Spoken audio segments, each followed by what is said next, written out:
দেখো বন্ধুরা, আজকে ভাত ছিল কটা বাস, এই ভাত কটা দিয়ে ভাত ভাজা করে দেবো। দেখো তোমরা যে যেমন সবজি দেবে দেবে, আমি এখানে অনেক রকমের সবজি দিয়েছি।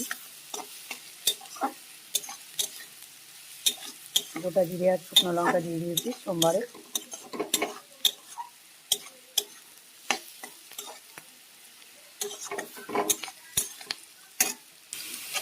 দেখো লবণ হলুদ পরিমাণ মতন দিয়ে দিলাম এর মধ্যে। এগুলো সব ভাজাও হয়ে গেছে আমার। এবার ভাতগুলো আমি দিয়ে দেবো। এই ভাত ভাজা খেতে খুব ভালো লাগে, এর মধ্যে যদি কাজু কিশমিশ দেওয়া হয় আরও ভালো লাগে।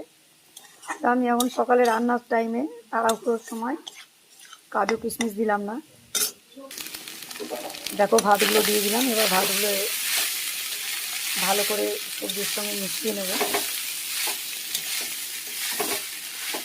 এর মধ্যে ডিম দিলে আরও ভালো হয়, ডিম ভাজা।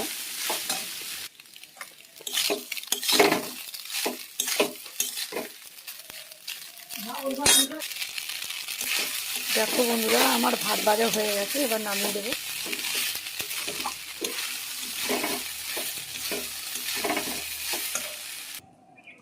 দেখো বন্ধুরা, আমার ভাত ভাজা হয়ে গেল, গরম গরম এখন পরিবেশন করব।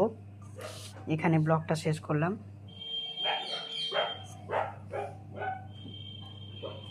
Bye bye.